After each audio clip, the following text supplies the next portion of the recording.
Just ahead on American Black Journal, it's one of the most comprehensive projects ever undertaken to assess blighted properties in Detroit. We'll talk about the findings of the Detroit Blight Removal Task Force. Plus, 98-year-old activist Grace Lee Boggs is the subject of a new PBS documentary. We'll have a preview and learn about a new Detroit school that bears her name. Stay with us. At DTE Energy, we believe that we have a greater responsibility. We believe that being part of a community means being involved in the fabric of that community, investing time, effort, and resources in the communities we serve. DTE Energy Foundation is a proud sponsor of American Black Journal.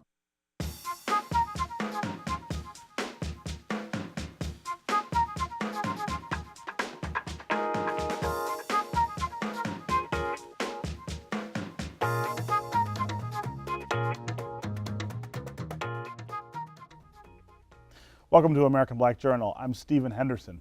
Recently, the Detroit Blight Removal Task Force revealed its plan and recommendations to get rid of blight in the city of Detroit. The comprehensive plan is titled "Every Neighborhood Has a Future," and it doesn't include blight. It's based on 8 months of research and data collection, which included surveying every structure and vacant lot in the city. We're talking about a 139 square mile area with 380,000 real estate parcels.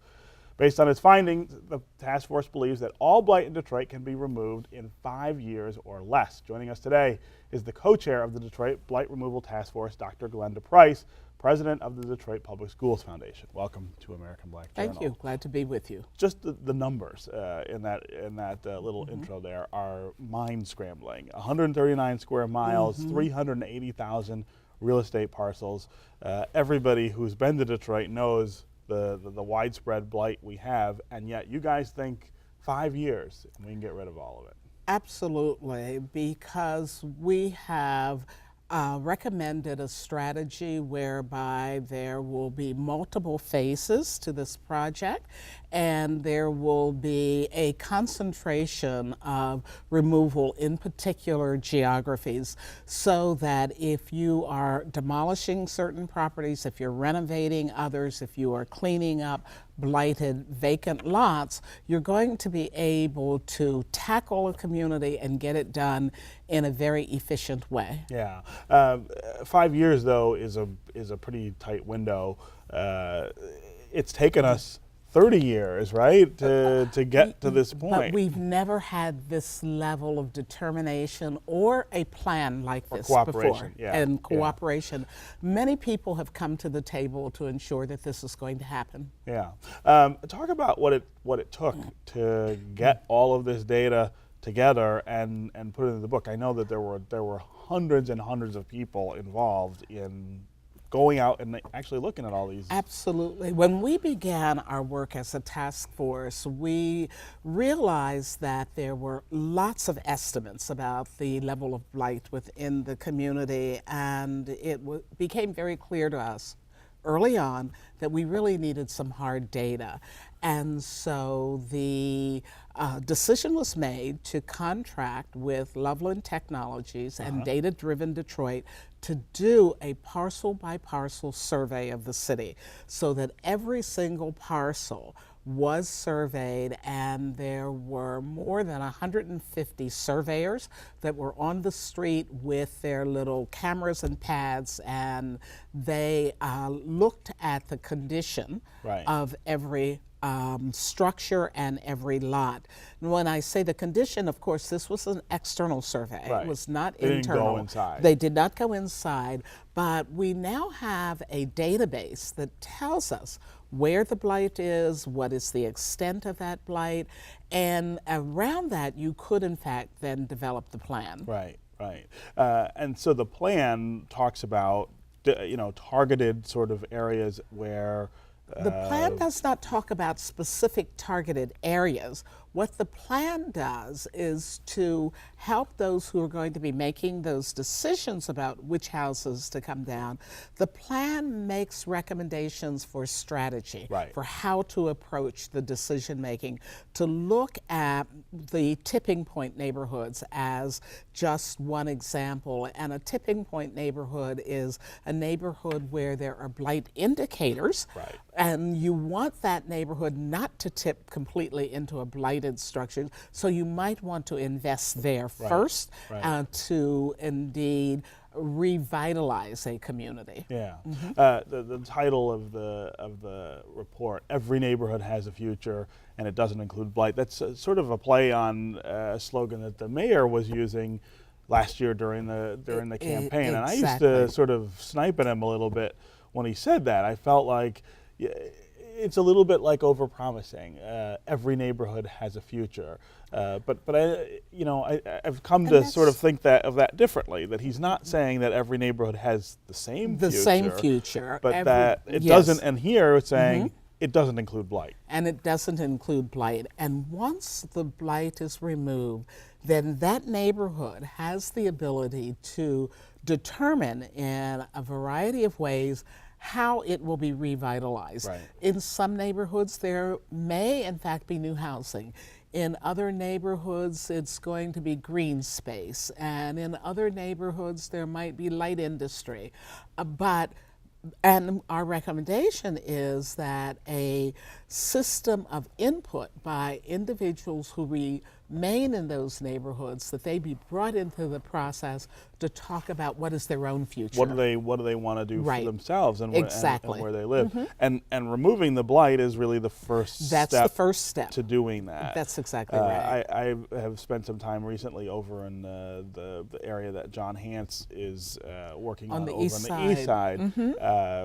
And they're just planting trees right now, but they're also removing all of the brush and the trash and all of these things off the lots. And when you take all that stuff away, it's amazing what you find in these neighborhoods. Totally different impression and image of not only the current neighborhood, but what is possible. But what could be there. What could be there. Yeah. You can think differently about it. And I jokingly said to someone, we have a lot of people who take trips to Ohio to go to the amusement park. Wouldn't it be fun if we had one?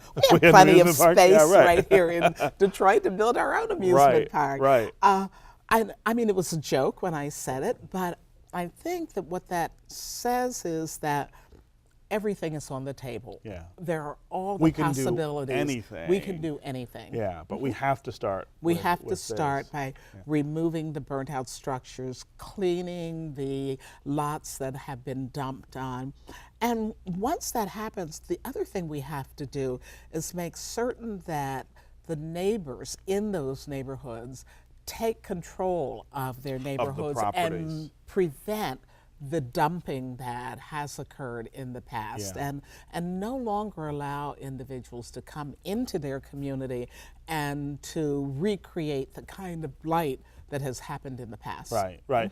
Maintenance of this effort would seem to be a big part of it. You can tear down a house and you do that once and it's gone. Right. But taking care of a lot so that it doesn't become overgrown or that people don't dump there, that's sort of an ongoing and constant It is, challenge. and one of our recommendations is that there would be a planting of appropriate grasses and greenery that would diminish or minimize the overgrowth that could indeed take place, but the dumping is a people issue, not a natural issue. No, that's right. That's right. How does this report dovetail with Detroit Future City, which is the big sort of blueprint that we have for the city's future? That blueprint is around what I define as the second phase. What next? What comes into those neighborhoods once the blight is removed? And so in our work, we indeed looked at the Future City Plan and realized there's absolutely no conflict. What we believe we're doing, again, is phase one, removing the blight so that the Future City Plan can in fact be implemented. To take root in some of the neighborhoods. If I live in Brightmoor, if I live in Southwest, how soon would I notice the result of this plan taking place? Well, I can't speak to those specific neighborhoods, but I can say that the work of demolition and deconstruction and the removal of debris in lots has already begun, and people in some neighborhoods are already seeing. Are noticing. They are already noticing, and people are thanking us in our work, and of course we take the thanks, though we didn't do it. But going forward, it's the Detroit Land Bank that is going to be making those decisions about where and how fast. And of course, how fast will depend to some degree on financing. Right. The first 3 years of financing, we believe, is secured. That's pending, of course, the bankruptcy. The bankruptcy. But what are we Yes. talking about? Price tag, general ballpark. For the total, total. $850 million. Wow. So almost $1 billion. Almost to $1 clean billion. up all the stuff that we've got. And if you put into that then the large industrial sites, it's over $1 billion. Right. Yeah, that was what I was going to ask you. We've got about 30 seconds left, but this is mostly about residential. This is mostly about residential and small commercial. Okay. You know. But we've got a big problem in Detroit with industrial, large and small, all over the city. And that's a whole different that issue. is a different issue, and thankfully the city is beginning to address it. Yeah. But this particular report does not deal with that. Okay. Well, this is great work. It's about time we got to this Yes. point, right? Doesn't it make you feel good? It does. It We're feels moving like forward. We're headed in the right direction. So, Exactly. Yeah. Thanks for being here. Well, thank you. Yeah.